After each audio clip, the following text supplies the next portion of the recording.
Nightwing issue 96, Tom Taylor writing with Bruno Redondo on the art, is the finale of the arc, which has a double meaning. The battle for or for Bloodhaven's heart, I should say. By the end of the issue, it's got a bit of a double meaning, so we'll get to that.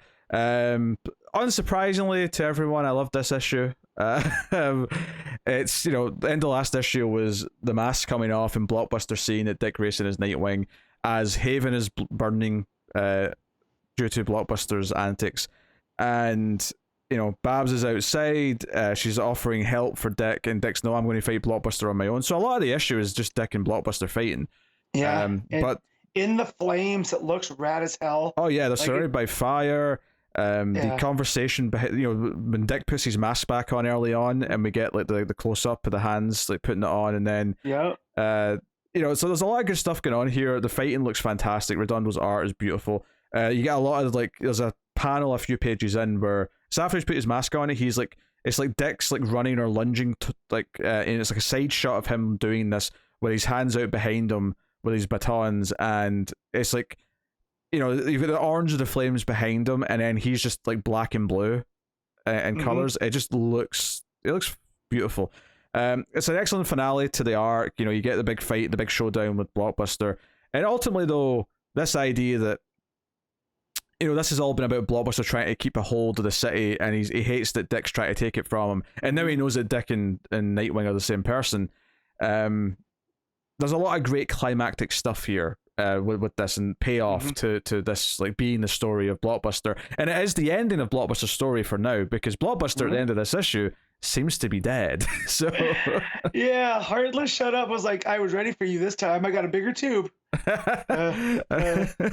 So I did like that, but no, I say this a lot when it comes to this arc, is it feels very Daredevil, and I feel that's by design at this point with Taylor and Redondo, because this felt like Matt Murdock versus Kingpin, when Kingpin realizes that Daredevil and Matt Murdock are one and the same.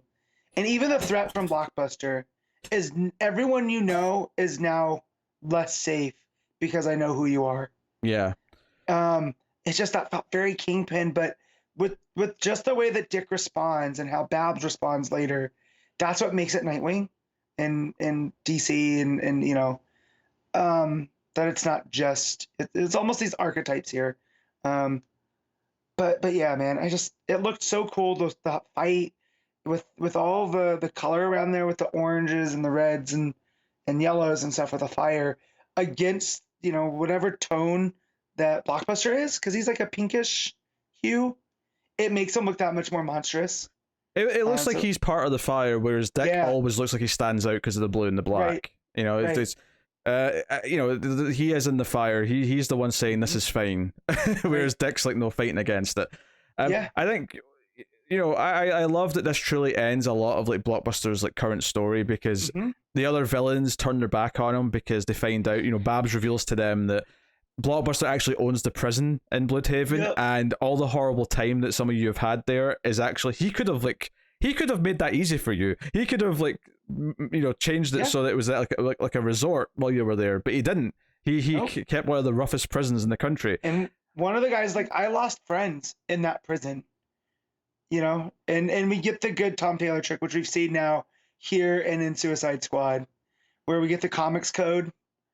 Censoring the fingers and stuff, and middle fingers. And I will say I got a mighty laugh, because it's not just the FU, it's the bottom of the page, whereas they're driving off and they keep saying more stuff, and it's just all censored. Oh my god. And so it's a very serious moment, right? But through Tom Taylor's comedy stylings, it really lightens it up, and Redondo's art just kills it here, because just the way, even I think, is this Electrocutioner? Yeah.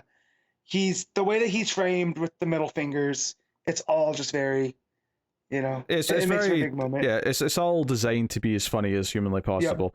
But obviously satisfying, because it's them turning their back on Blockbuster. And it's the idea that they try the control of the city. And that's the great thing about the irony of the ending, is that, it's like the battle for Bloodhaven's heart, and it comes right after Blockbuster repeatedly says that this is his city, that he is Bloodhaven, that his heart is the heart of Bloodhaven, And then of course, like, so so there's the meaning that the most of the arc has been, which is the battle for the soul of Bloodhaven, where Dick's trying to save it and Blockbuster wants to keep it corrupt. But the literal thing at the end where I am Bloodhaven, okay, and then he literally takes his heart. So, you know, there's a great sort of dry, like, dark humor to that. But the end of the fight's great. Dick kicks Blockbuster out the window. Yep. It's a phenomenal couple of panels. The perspective as he comes flying out over the top of Barbara and Kate, who are outside, you know, fending off the other villains. And, you know, it turns out all the community who are here have been, including George Perez, who they're still giving a cameo in here, which is cool. And Wolfman, actually. I'm pretty sure that's Wolfman who's standing next to him. Like, you know, they're putting the fire out with buckets. They're telling Blockbuster to get lost, and then of course the other villains tell him to get lost. All really good stuff. And I you know what, I love that it teases a really it's a trope I hate in writing that constantly happens in superhero comics, especially, but it happens a lot in TV shows and stuff.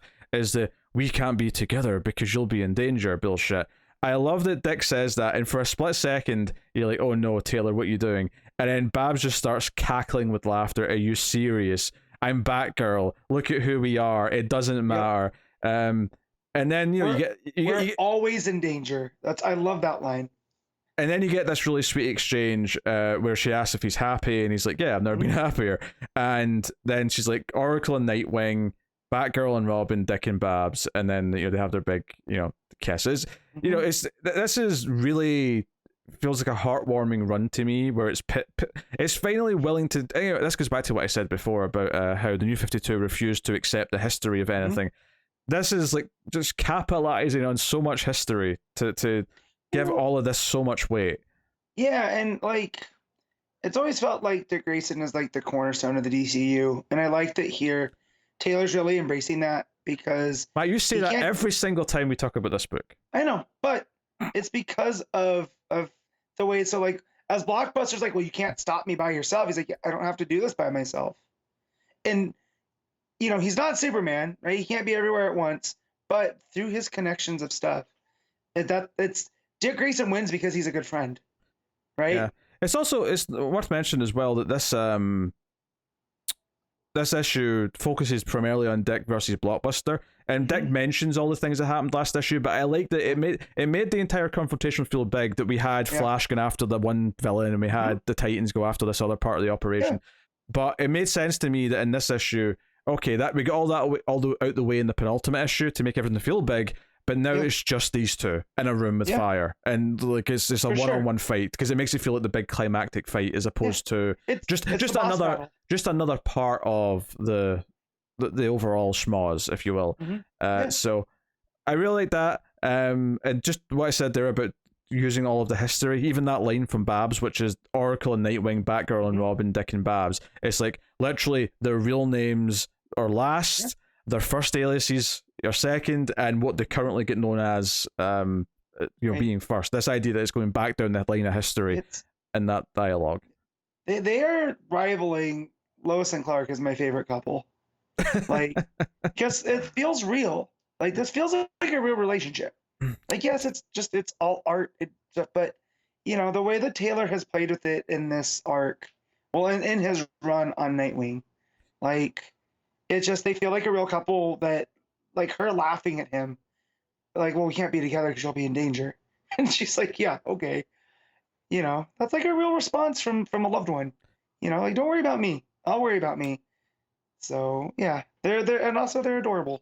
Like, come on.